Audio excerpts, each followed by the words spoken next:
night, Canada's biggest bookstore says it plans to close a longtime location in the GTA. There was people at the meeting where they announced it who were crying. It comes as Indigo Chapters faces turbulent times, but workers think there's something else behind the decision. It's been very stressful on my family. The search for Nathan will hear from family and friends holding out hope the missing 37-year-old might return home for the holidays. I wouldn't call it last minute. I still have 2 more days. The countdown is on. We'll check out the crowds braving shopping malls and the airport. This is CBC Saturday News.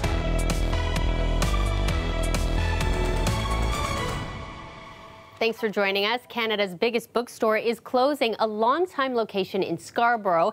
It's been a neighborhood hangout for more than 2 decades. As Patrick Swadden shows us, it's one of 3 unionized stores in the GTA, and workers believe that's a factor in the shutdown. It's one of the busiest shopping days of the year, a chance to grab a book last minute for a loved one's stocking. But at Kennedy Commons Chapters in Scarborough, these workers aren't feeling so Christmassy. We found out a couple weeks ago that Indigo is closing down our store, and they have terminated all of our staff right before the holidays. The store's workers unionized 3 years ago, one of the 3 Chapters locations in the GTA to do so. And workers are saying closing the store is union busting. There was people at the meeting where they announced it who were crying. One of my coworkers left. He has worked here for over 20 years and he broke down. A spokesperson for Chapter said in a statement, "We consider many factors when we make these decisions, including store profitability. We are working closely with all employees to ensure they are fully supported through this transition." But Popov says nobody at the location has been offered a position at another store. So I think they're struggling right now. But this retail analyst says Indigo faces many challenges, like cheaper books delivered by Amazon and a ransomware cyber attack that cost the company $50 million earlier in the year. That really took the wind out of their sails a bit too, and they may have lost some consumer trust because of that. Indigo recently delayed the opening of a 16,000 square foot concept store at Toronto's new shopping district, The Well, after CEO Peter Ruiz resigned in September following other board departures. That brought Indigo's founder out of retirement. The return of Heather Reisman, she is not inheriting a company that's in great shape. Brick and mortar is struggling to compete effectively with online. This legal expert says companies can shut down unionized stores, but it has to be a pure economic decision in the sense that getting rid of the union can't be any part, whether a primary reason or a secondary reason for why it did that. He says the union can file a complaint with the Labour Relations Board of Ontario. The onus actually reverses. The onus is on the employer to prove that they did not commit an unfair labor practice, which he says could give the workers a chance to obtain evidence on whether or not the closure is purely a business decision. Patrick Swadden, CBC News, Toronto. Indigo is one of a number of organizations impacted by cybersecurity attacks this year. Others include Toronto Public Library, the LCBO, as well as some hospitals right across southern Ontario. Now, experts say healthcare organizations are especially at risk. Cyber criminals know there's not enough training being done, there's not enough budget, especially healthcare too, where we have some of the most sensitive information about people. That's another reason why the extortion tactic can work too, because hospitals don't want patient information out on what you know it as the dark web. The Information and Privacy Commissioner logged 62 cyber attacks on healthcare providers in the first 3 quarters of the year alone, a big leap from 2022 when there was just 23 reported for the whole year. Experts say cyber criminals know healthcare organizations often operate with limited budgets and say it's important they prioritize training and cybersecurity in 2024. Family and friends in Waterloo came together at a vigil today, united in their hope that a missing 37-year-old could return home for the holidays. No one has seen or heard from Nathan in more than 8 months now. Anam Khan spoke with his loved ones today. It's been an agonizing 8 months for this family. Very stressful on my family. We are all seeking counseling right now. Tonight's vigil is to renew a sense of hope to find Nathan. The 37-year-old with Down syndrome has been missing since May 12th. He grew up in the Waterloo region and was last seen near Jane and Shepherd West in Toronto, leaving his cell phone and wallet at home. Tonight, people here are sharing stories and photos, something Nathan loved doing during the holidays. Him at a Raptors sporting event, him at a birthday party, him when he was in Toronto riding the subway. There's some of him at one of the favorite restaurants around the area. Nathan just being Nathan. Kathleen Matthews met Nathan when she was in university through a program that connects students with individuals with disabilities. Him and I had such a good connection, and he was just such a kind, generous, charismatic, amazing person. Some worry about that kind heart and where it could lead him. You know, he was more of like a 10-year-old, and he could get along with anybody, and for the first time that made me very nervous. Police say there have been no confirmed sightings of Nathan since he went missing. In an email, a Toronto police spokesperson said, "We encourage members of the community and those that knew Nathan to share any information they may have that could assist the investigation." A Facebook group with 75 members is dedicated to finding Nathan. We are not giving up hope that we have not found him yet. We're strong believers somebody is out there that knows something. They're waiting with open arms. If you're out there, Nathan, we love you. Please come home. Anam Khan, CBC News, Kitchener. A man is dead after an early morning shooting in Vaughan. Toronto police were called to Steeles and Weston just before 2 a.m. for reports of 2 men suffering from gunshot wounds. A man in his 20s later died in hospital. A second man, also in his 20s, is being treated for non-life-threatening injuries. Police say right now there's no suspect information and no known motive for the shooting. And another deadly shooting to tell you about. This was the scene this morning in Toronto near Danforth and Woodbine, where a man in his 40s was shot. He later died in hospital. Police also saying tonight no known motive yet for this shooting or suspect description. Pro-Palestinian demonstrators took to the streets in Toronto today. This marks the 11th weekend that protesters have been demanding a ceasefire in Gaza. Organizers say this weekend is especially critical. Because it is Christmas weekend. Christmas, is a celebration of Jesus' birth. And Jesus was born in Palestine, in Bethlehem specifically. Bethlehem has called for a cancellation of all Christmas festivities this year. Palestinian Christians are mourning the assault on Gaza, which has killed over 20,000 Palestinians. This comes a day after Toronto police said they were preparing for large demonstrations this weekend, urging people taking part to follow the law. Officers also said they'd be cracking down on protests happening on private property. Ithel Musa takes a closer look at what's happening in the region. In Bethlehem, the war in Gaza has become the backdrop of Christmas this year. Palestinian Christians are marking it with a somber vigil, and in place of the usual nativity scene is this. We put this event in order to send a very clear message to the international community that Bethlehem rejects this aggression against our people in Gaza Strip. Gaza's health ministry, which is run by Hamas, says more than 20,000 Palestinians have been killed since the conflict began. Among the dead are aid workers, with UN Secretary General Antonio Guterres tweeting 136 of our colleagues in Gaza have been killed in 75 days, something we have never seen in UN history. The United Nations says Gaza's health system is on its knees. Clean water is at a trickle, and the threat of widespread famine is ever present. The way Israel is conducting this offensive is creating massive obstacles to the distribution of humanitarian aid inside Gaza. Guterres says a humanitarian ceasefire is the only way an effective aid operation can be carried out in Gaza safely. But Israel says that's impossible. What he's basically doing is offering a lifeline to Hamas. And we thank the United States for its diplomatic support at the United Nations, preventing that sort of resolution passing the Security Council. Because if you give a lifeline to Hamas, if you say a ceasefire now with Hamas in power, you're just condemning us all to more bloodshed in the future. On Friday, the UN Security Council adopted a resolution urging more aid for the Gaza Strip, but it fell short of calling for an immediate ceasefire.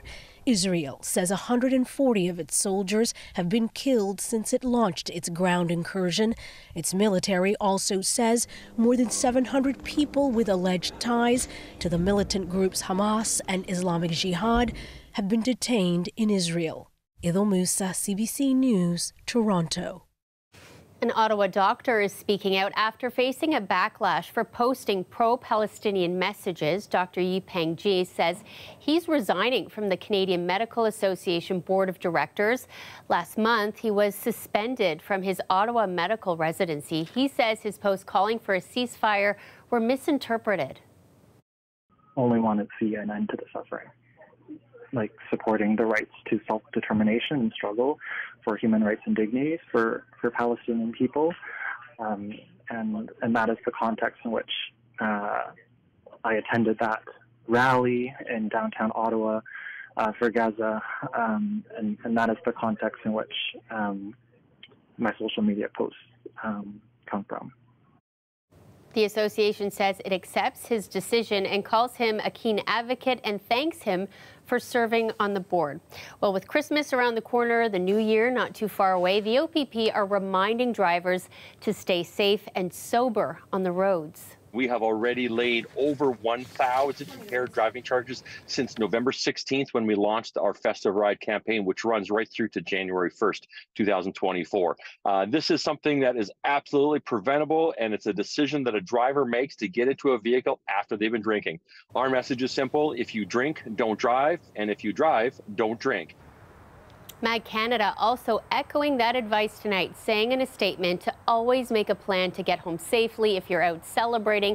And if you're the one hosting any festive get-togethers, take precautions when serving alcohol or cannabis, making sure guests don't get behind the wheel while under the influence. Such an important message because we see these devastating things happen every season. So please, please, please plan ahead, people. Have fun too, but be safe, you know? Yes, not only Christmas weekend, but right into New Year's weekend as well. Don't let that guard down. Safety is the message, especially when we have some potential driving visibilities going on weather-wise for Christmas Eve. Yeah, calling Rudolph, Santa might need a little bit of help here. We have a run-of-the-mill rainy system going on right now. Gulf moisture, it's the first of a few courses pushing in for this holiday week ahead. A little bit of freezing rain mixing into some snow. Eastern end of Lake Ontario and into parts of Cottage Country. This will be all said and done by the time we get into much of Sunday on Christmas Eve, but then things get interesting. Watch this play out Saturday evening into Sunday morning throughout all of Christmas Eve, folks. This is low-level cloud. This is fog, and it will be impacting, well, Santa's visibility and all of our visibility on the roadways Sunday overnight into Christmas morning, into Monday morning. Sometimes fog can even be even more difficult than driving in heavy snow. We'll talk a little bit more in the long range about what Christmas Day is like, but this is the perfect recipe for fog, really low-level winds, cooler lake waters, and that warmer air mass. The song was written for this, Shannon, though, right? On one foggy Christmas Eve. We've got Rudolph in our back corner, but I'll talk about the very slim chances of a white Christmas around the province coming around in the long range. It's going to be one of the milder ones we've seen over the past few years. Okay, and we'll get you to sing another song later, too. Yeah, nobody will be paying to hear that, but thank you. Thanks, Sophia. Here's a question. Do you leave your holiday shopping to the very last minute? We caught up with some shoppers today at Toronto's Eaton Centre, braving the crowds. Got really busy, of course, and here I am the day before Christmas Eve. I wouldn't call it last minute. I still have 2 more days. It's the weekend before Christmas. Now's the time to do it. I was going to say that's the trend with us. Yeah. We do everything last minute. Oh yeah, loads of times. Some people out scrambling to find things to stuff their stockings or find that gift for someone who just seems to have everything. You better hurry. Christmas just 2 sleeps away now. And if you think the malls are crammed, this weekend is one of the busiest travel times of the year. Tens of thousands of people taken off for the holidays. The Greater Toronto Airports Authority estimates 150,000 passengers will travel through Pearson International Airport. This holiday season, the clowning spectacle is making a stop in Toronto. Slava's Snow Show has been touring the world for 30 years. We sent our Hayden Waters to the theater where he quickly learned it's a lot more than just clowning around. When you say the word clown to most people, they think which bears no resemblance to what we do. 2, 3. I'm a bit scared. How they go to that?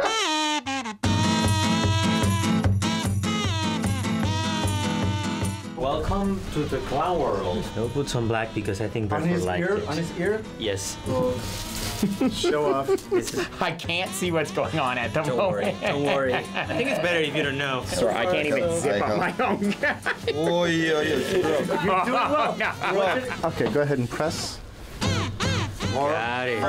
More. Raz. Dwa.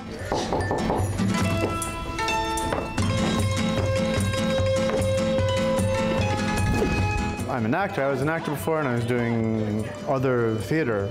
And then I saw this show, and I thought, oh, this is what I need to be doing. How do you explain what you do to other people that don't know what you do at all? It's near impossible, to be quite candid, because, you know, when you say the word clown, that conjures up certain images that I don't want to be conjured up in other people's brains. Because if you look at these clowns, this is not Ronald McDonald, right? Is this something a little more primal, a little more primitive? Sorry about touching you. Smiling. How do you explain this show to people that have no idea what it is? Yeah, that is not near impossible. That's impossible. So you just have to come back. But what I can say is this show, don't think that you can understand this show. You can feel this show though.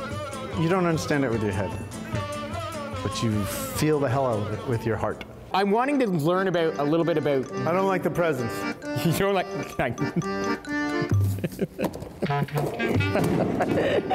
I've got this beautiful costume now. Where do I start? Right. What you start with is I find it very useful to find a walk. And what is a walk?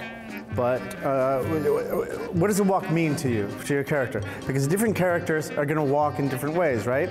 This is how you can find your character, is to find your walk first. Okay, now, is that comfortable? No. Let's forget that one then. All right, we're leading from our hips, I suppose? Yeah. Not bad, not bad. No, yeah, see. You need to loosen up, buddy. I need a massage. I'm under no illusion that you have any aspirations of becoming any stripe of clown. So, what do you need to learn? Nothing. If you wanted to become a clown, there'd be plenty to learn. There's also the body that needs to... I need to go to a massage therapist or something. Thank you for teaching me a little bit about clowning today. I don't know if I don't know if clowns do that. Thank you for teaching me. I appreciate it. Leave the clowns alone. A Toronto Argos star held a Christmas toy drive today, spreading the holiday cheer at Holland Bloorview Kids Hospital. It's all about giving back. You know, it's a time to be able to bless, you know, others around you. If you have an opportunity to be a blessing, this is the perfect time. It's the holiday season. You know, I'm so thankful to be able to make a difference and have the opportunity to, you know, help kids out, and it's what it's all about. That's quarterback Chad Kelly. He says living in Toronto through the off-season has helped him connect deeper with the community while also finding new ways to give back. He and the Argos will be looking to bounce back after their exit from the playoffs next season.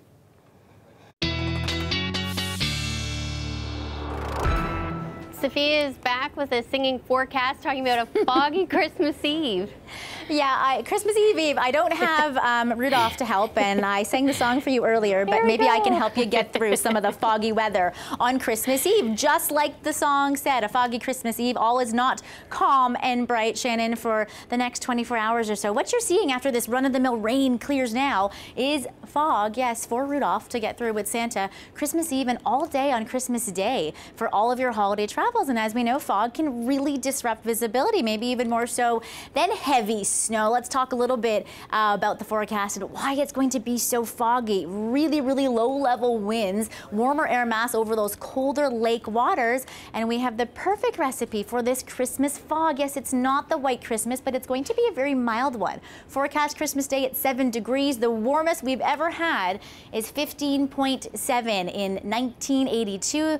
So this will be the warmest Christmas since 2015 when we hit 10 degrees on December the 25th. So a mild one, a green Christmas, but a foggy one if you count that as far as white Christmas goes. Who has the chance of maybe seeing a white Christmas? Where it's zilch, zero. Places like Toronto, Windsor, even up in Sault Ste. Marie, but there is a very slight chance for those of you in Owen Sound or Huntsville or Ottawa that you could pick up a couple centimeters, but again, mild conditions. What does a white Christmas really mean? You need to have 2 centimeters or more of snow on the ground on the morning of December 25th. I think there's a pretty good chance when you see all of the yellow, the above seasonal days we've had so much this month, that this will be a green Christmas for many of us. Yeah, Rudolph might not be too happy with that. And then look at the long-range forecast ahead.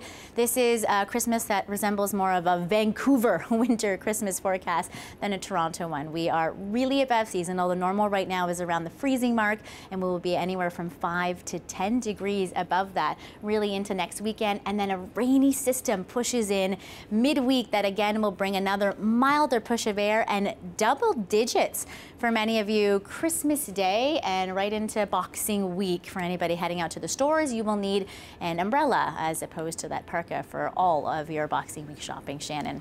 If I knew we were doing antlers tonight, I could have prepared and brought something from my own little collection. This was a very last-minute newsroom decor that kind of turned into a costume. Made the newscast. Thanks so much, Sophia. That's our show for you tonight. Thanks for watching. We're going to leave you now with some beautiful footage from Castle Lomac, looking spectacular for Christmas at the castle. We'll see you soon.